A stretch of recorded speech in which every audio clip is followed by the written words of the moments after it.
Hello, I'm Azai. Welcome back to the Silver Case. Case point, or sorry, case number 4.5.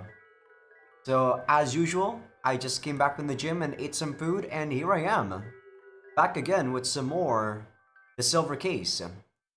The last episode was actually not as long as I thought, so, um, I don't know whether or not this episode is also gonna be long. But there's nothing really much to say about my day. It's really have been going pretty good. Last week I took a break from the gym, if you guys didn't know. I took a 3-day break. So I went 2 days to the gym, but I didn't do the last 3 days that I usually do. If you guys don't know, I go to the gym about 5 times a week. But yeah, I changed the BGM as you guys can see. So each of these episodes, I'm gonna be changing the BGM to each case that's tied to the Silver Case game, so it doesn't get too boring, hopefully. But yeah, as I said, there's nothing really much to say about my day. So let's just do the last episode recap, which is pretty easy for me to recap. So in the last episode, we learned a tiny bit about Natsume Sakura, the like daughter of the chief that we used to work with when we were in the special agents division, if I'm not mistaken. She was very curious about Sumio, that's why she went into the whole detention center thing. Or, you know, she was trying to become a special ops too, but technically you're not mandatory to do the stuff that she's doing right now. But because she saw opportunity about getting to know more about Sumio, since her dad told her a lot about him. So she wants to know why someone who's upstanding would want to commit a crime. And I feel like, you know, Sumio was making a lot of points. He was just saying that if you don't understand criminals, you're not ever gonna understand just how they think. And after that, we met up with this girl called Kana, that's supposedly Natsume's friend, which didn't really talk about anything important. They're just like eating some food, talked about how Kana is this idol thing or something. Well, maybe not an idol, but she's been pretty popular. She went into some commercials, she went into some TV show, you know, becoming an actor. And she talked about a guy who she's getting close with. And briefly mention about the murders that are going on that supposedly is called Jack the Ripper. But yeah, that's about all that happened on the last episode, so we are gonna go jump straight to chapter 2. Let's do this.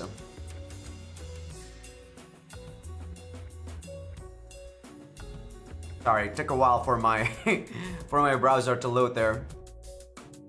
So chapter 2. Ooh. That also changes the font for some reason. Nightmare. By the time Sakura made it back to the apartment she inhabited alone, it was already close to midnight. She entered the dark room and turned on the lights. Taking a sip from the bottle of mineral water she had left out that morning in her hurry before putting it away inside the fridge. After a quick shower and face wash, she changed into pajamas and began preparations for the following day, pretending not to see the pile of laundry or the dust that had began to become noticeable upon the wooden flooring. Surely the tableware that had been soaking in the kitchen sink for 2 days now too could wait until tomorrow.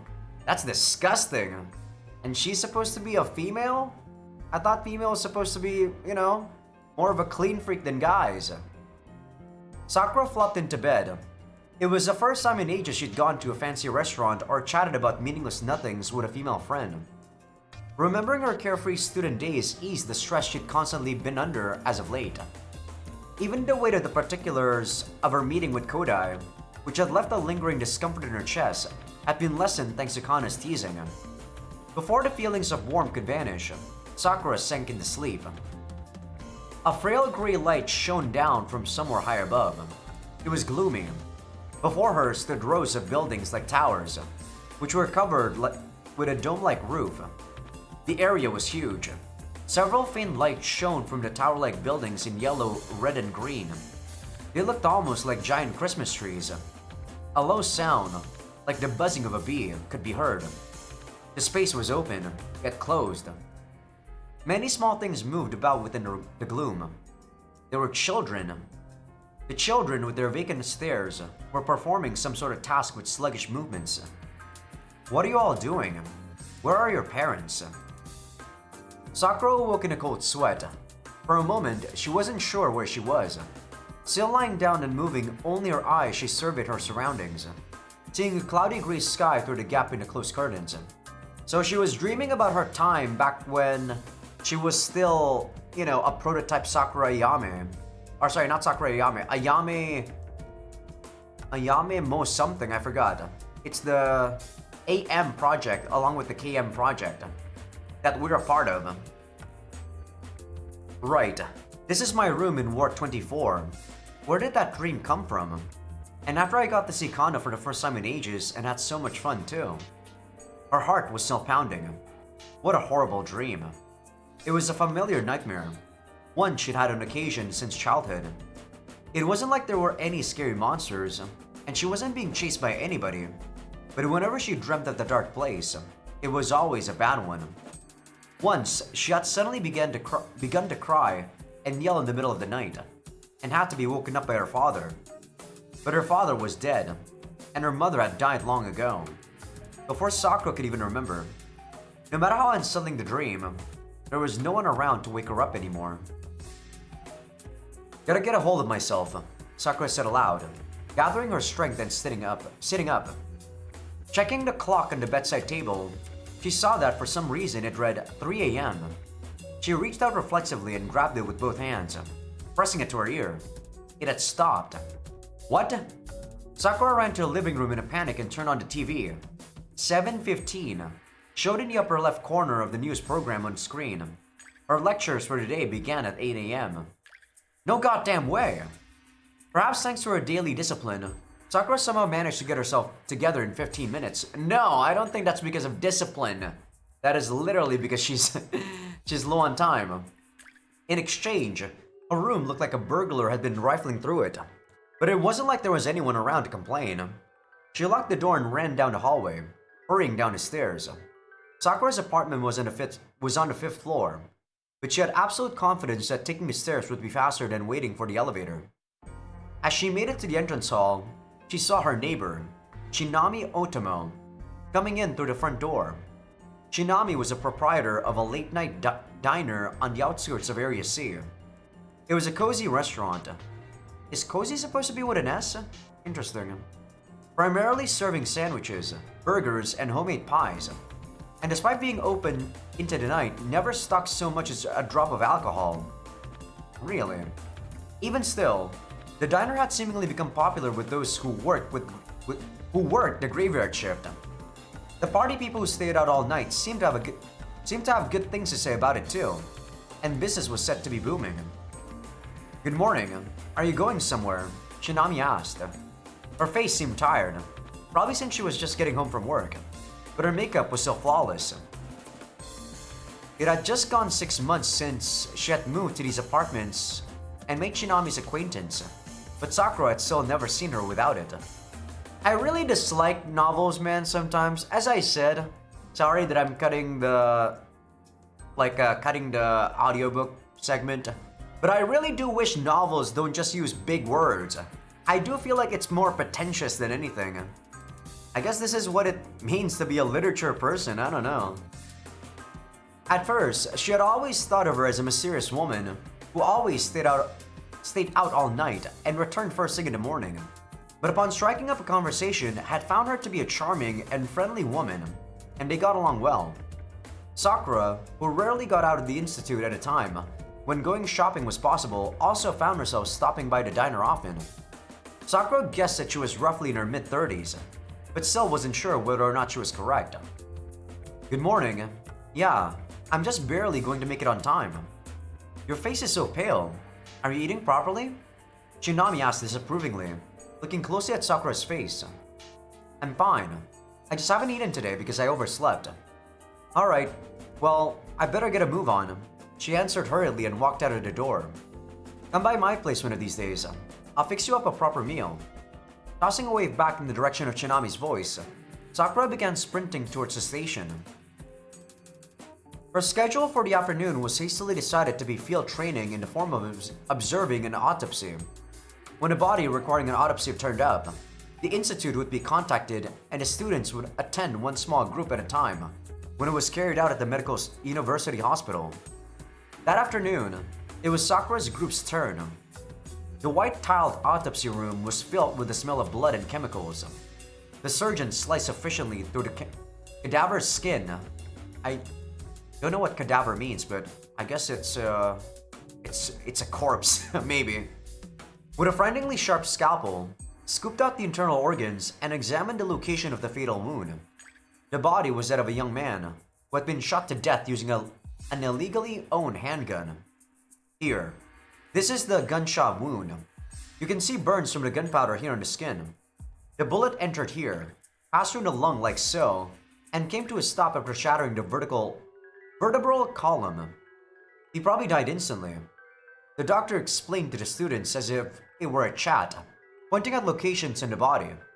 Some of the trainees averted their gaze, but Sakura kept her eyes open and stared fixedly at the bloody corpse. People die so easily. No matter how much time you spend building up your station, it takes only a second to die. Could those who steal away others' lives with their own hands not feel the weight of all that accumulated time? Did they not hesitate when cutting off the flow of one's life in the blink of an eye? Probably not, Sakura. Do you really think murderers really think about that shit?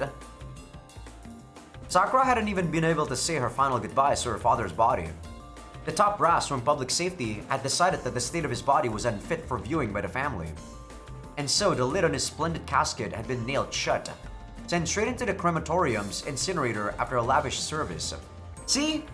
The fact that she didn't even see the body is making me think that we are actually correct. In the game, it's never stated that Natsume is dead. And right now, Sakura's still a trainee, so she's not even part of the heinous crimes unit. So they're probably trying to put this into keep this a secret from her. What state had her father been in when he died? For a moment, she saw the body lying on the autopsy table as that of her father. Her vision flashed white. Somebody screamed and she heard the loud sound of something collapsing. But to Sakura, it all seemed like something taking place in a faraway world. When she opened her eyes, Sakura found herself lying on a stiff sofa in an unfamiliar, stark room. She quickly remembered collapsing during the autopsy, and thought in an easygoing manner how glad she was that she'd worn a trouser suit that day. As she sat her body up, the area around her right elbow throbbed with pain. She must have banged it when she collapsed. Oh, you're awake.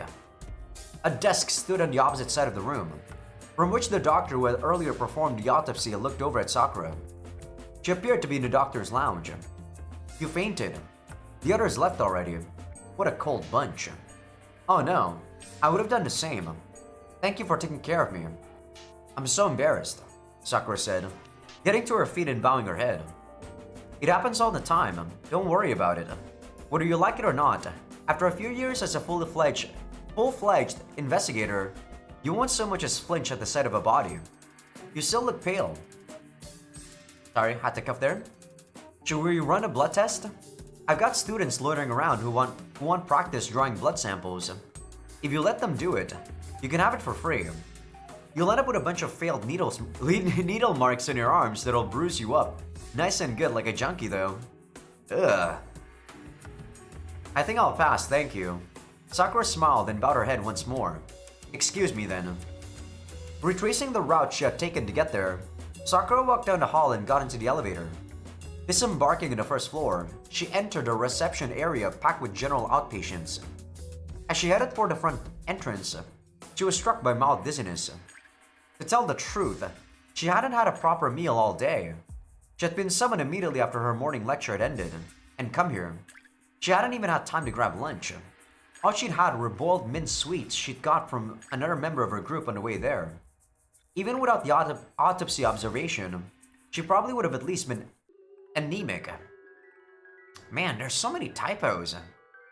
There's no way anemic is like that. With a quiet sigh, Sakura bought a carton of milk from one of the vending machines in a corner of the room. Maybe this is just like this version from, like the website itself and not necessarily the book. Maybe the website actually has lots of not mistranslation, but like just typos and stuff. But yeah, sorry, continuing back. With a quiet sigh, Sakura bought a carton of milk from one of the vending machines in a corner of the room. She wanted to hurry back to the institute, but if she were to collapse again here, she would look pathetic. Fainting just observing an autopsy was mortifying. Annoyed at her own weakness, Sakura let out another deep sigh. As she walked across the floor, looking around for an empty bench, Sakura bumped into someone who had been walking towards her. The momentum caused the folder she had been holding in her left hand to fall to the ground, scattering textbooks and notes all over the place. "Ah, I'm sorry," the person said, immediately getting to her knees and beginning to gather up the fallen papers. "No, it was my fault," Sakura responded, scooping up several handouts that had landed by her feet.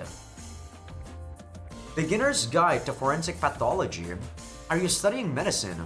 The person asked in surprise, looking at the cover of her retrieved textbook. "I'm not, thank you," Sakura replied shortly, holding out her hand.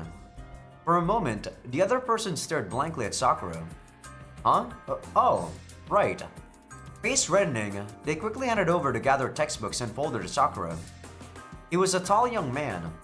Even calling him young, he still seemed probably a few years Sakura's senior. He wore a white shirt under a white coat and had a blue tie fastened around his neck. Well, are you a doctor who just started here?" "No," Sakura replied, expressionless. "You came for an examination then? Or someone from a pharmaceutical company? Or someone who does clerical work?" "No, I'm sorry for bumping into you. Goodbye," Sakura said with a smile, spinning around and turning her back to the man, resuming her search for an empty bench. That one over there is free." He walked around in front of Sakura and pointed at a bench. Sakura considered ignoring him, but everywhere else was taken. She sat down on the bench, and the man sat next to her as if it were only natural.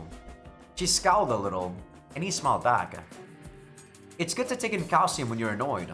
You should drink that," he said, pointing to the milk carton Sakura still held in one hand. Totally not a creepy face at all, but then again, this game has creepy atmosphere on all of the guys' faces, including the main character, so I'm surprised this game actually has artwork too. So this is basically just a light novel. "That's none of your business," she almost said, but managed to choke the words back down. "If you're not any of the things I mentioned earlier, then how about counselor, engineer, inpatient's attendant, just a visitor, store employee, professor secretary, or hospital administration accountant? Or maybe, He went on, his tone serious. He was stubborn. Now? Why is that now there? Why is there so many commas there? What? And seemed absolutely determined to figure out just who Sakura really was. That's such a weird sentence. I swear, these sentences are so weird. I've never felt this weird before reading a light novel before. Usually the light novels that I read are really good. Maybe this is just like an older version of the light novel that was not really well translated. Sakura let out her dozenth sigh of the day. She had to tell him. Otherwise, she was going to be stuck there until he managed to guess it by himself. "I'm with the police." "Wow, so you're here on some sort of investigation." "I'm still a trainee. I was observing an autopsy here as part of my training." "Observing an autopsy? How horribly unfortunate." The man grimaced, making no attempt to hide his displeasure. "Horribly unfortunate? But you're a doctor, aren't you?" "Yes, sort of." "Then you must be used to the sight of things like blood and dead bodies, surely?" "I am, yes. But that doesn't mean I like it. Besides, I'm a physician. I don't have to see blood very often. Were you alright seeing something like that?" "Well, yeah," Sakura said vaguely. Her pride wouldn't allow her to admit to a complete stranger that she had fainted. "That's amazing. I passed out stone cold the first time I had to attend an autopsy when I was a student." "You should drink that before it gets warm," the man said, once more looking over the carton in Sakura's hand. She did as she was told, inserting the straw and beginning to drink the milk. He was right. It was a little tepid already. Her companion took a red package of chocolate from out of his white coat. Sakura had eaten it before, but packed with nougat. Nougat? Is that how you said that word? And peanuts. It was sweet enough to make her head hurt. Noticing Sakura's gaze, the man smiled bashfully. I have a real sweet tooth. Sometimes I can feel my brain crying out loudly for sugar. You always walk around with that in your pocket. Not always, but a lot, I guess. It's convenient to have one of these on hand when I don't have any time to eat. I can have this instead of a meal, right? And this is today's lunch? Ah, now that you mention it, I suppose it might be. It's already 3 p.m. though. We had an emergency come in during lunch. You sound rushed off your feet. No more than usual, he replied casually, stuffing his cheeks with chocolate. Sakura remembered and knew that she wasn't the only one who didn't have time for lunch. If only I had the time, I'd rather go for a delicious pie. But I have to get by with this. Pie? You like it? I like most sweet things, but American-style pies are the greatest. It's a real bummer that there aren't any good places around here. Apple pie with ice cream or cherry pie. Cherry pie? Apple pie with ice cream though. Pecan nuts have such a rich flavor. Banana and chocolate are tasty as well though. He looked so excited talking about his favorite foods that Sakura couldn't help but break out in a smile. Noticing this, the man smiled wryly. Ah, I'm being laughed at again. People often tell me that a man of my age shouldn't talk so passionately about pie. Sorry. Why shouldn't you though? If you like it that much. Okay. To apologize, I'll tell you about a place that'll knock your socks off. Sakura tore a page out of her notebook and drew a simple map out of the place where Chinami's diner was located. They don't have many varieties, but they have a different homemade pie every day. Their specially made club sandwiches are really tasty too. Huh? In Area C? I had no idea. I'll have to check it out soon. He carefully folded up the map, tucking it away inside the chest pocket of his coat. Suddenly, a shrill, electronic sound rang out. With conditioned reflexes, the man pulled the pager out of his pocket. After glancing at its LCD screen, he switched off the beeping. They're calling me. I've gotta go. I'm Minato Sawaguchi. Gotta remember that name. From the #1 Department of Internal Medicine here. Please come and have me examine you the next time you catch a cold. We can go and grab some pie together. Sakura simply smiled, not responding. The man waved lightly, then began walking quickly towards the elevator landing. Picking up her textbooks in one hand, and now empty carton in the other, Sakura stood from the bench. She had dawdled for much too long. She'd better get back to the institute, and fast. In the end, Sakura was extremely late for her next lecture. It seems like one of you decided to take the very scenic route, the lecturer said sarcastically.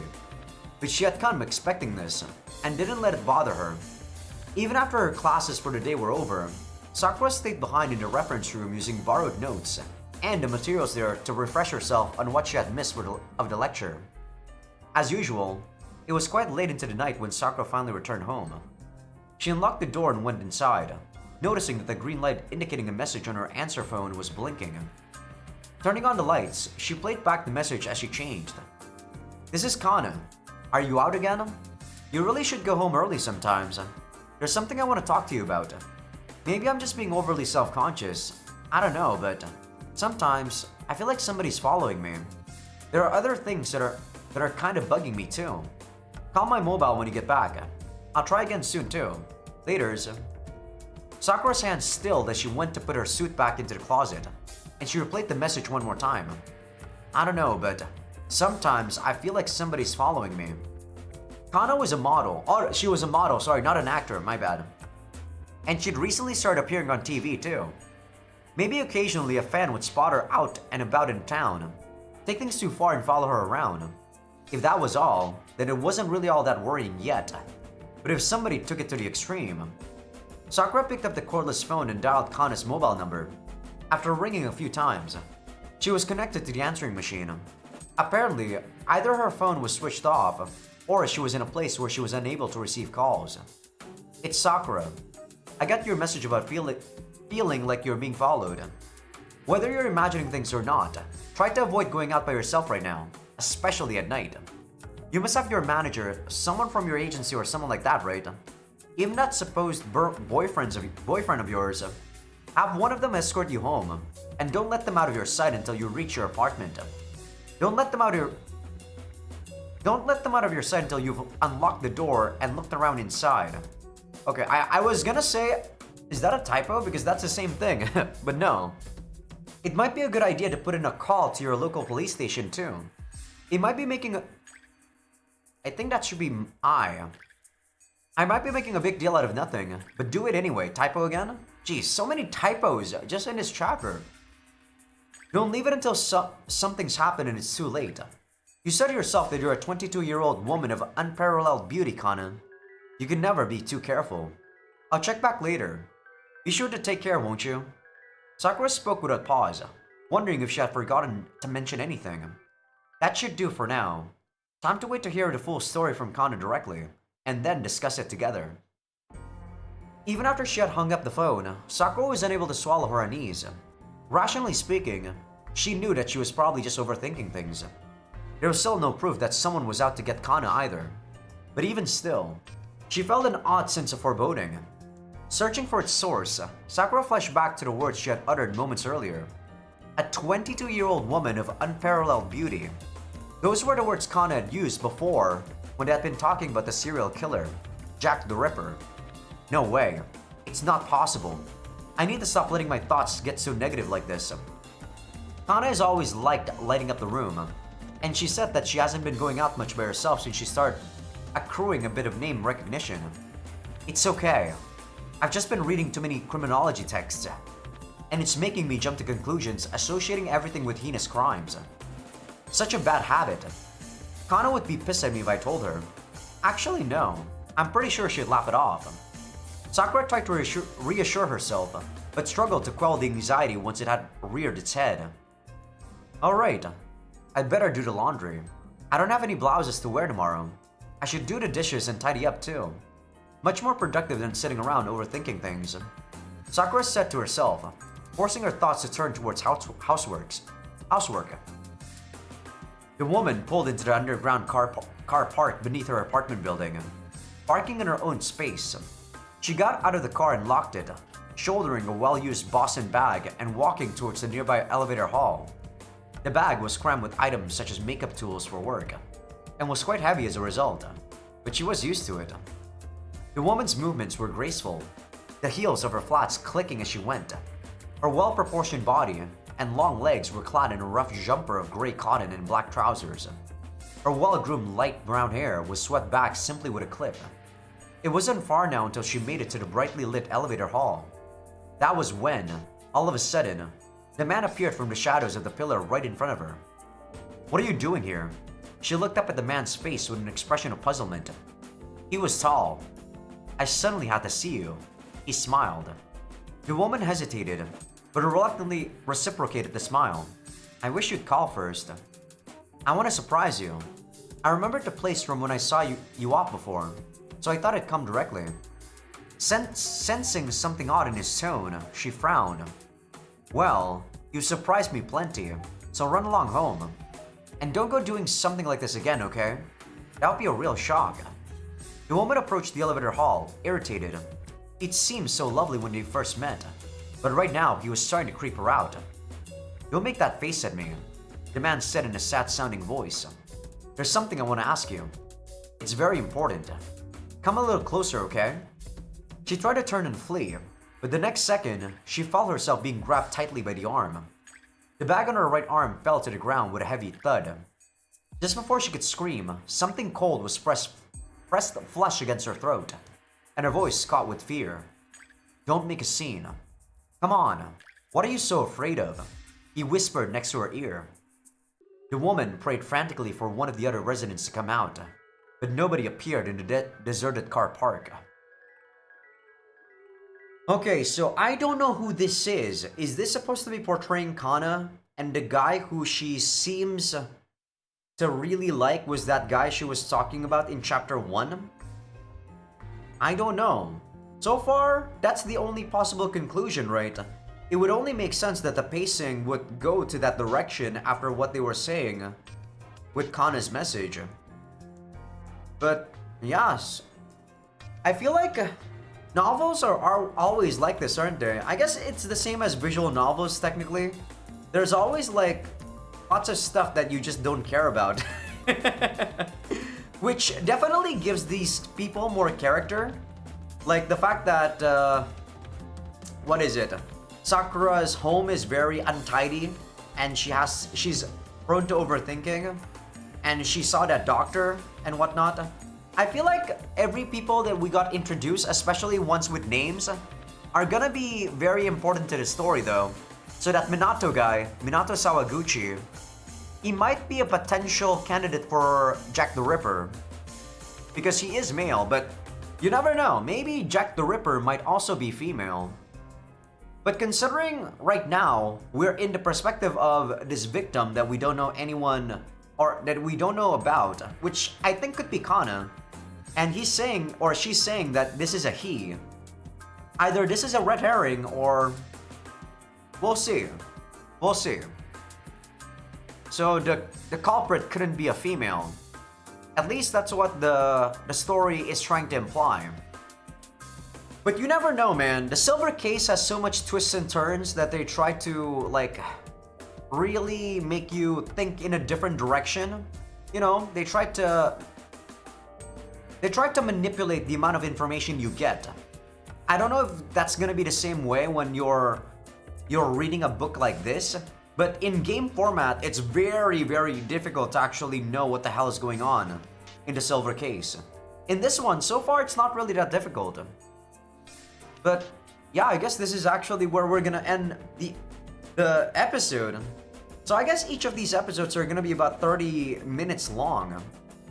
They're not really that lengthy, especially considering, you know, I have an intro and an outro. The last episode was about 36 minutes. This one is just barely about 30 minutes. So yeah, I don't think I'm actually talking way too quickly. I feel like I'm absorbing the information pretty nicely, and I can still give you guys my thoughts as long after I'm done, you know, just absorbing the information that I just spoke. But yeah, so far it's all right. I wouldn't say this is super interesting compared to the game. This is not as much of a mystery novel yet. Since this Jack the Ripper guy, guess we'll see. Maybe the twist is gonna be quite shocking. We'll see. But yeah, I guess this is it for the episode. So hope you guys enjoyed the episode. Give this video a like if you guys like it. Sub if you guys haven't. Patreon will be getting these episodes early access along with everything uncensored. And of course, as I said, there's no uncensoring this like at all. So if you guys want to support them, do join the Patreon for early access. And also, for people on YouTube that are not on Patreon just yet, feel free to become a free member because that's going to be where I put first episode previews of future playthroughs. If you guys haven't done so, I actually just uploaded the first episode for free members yesterday. So yeah, I'll see you guys on the next one. I'm gonna be recording more like Yeast Origin after this, so I'll see you guys on the next one, yeah. I just want to plug that in.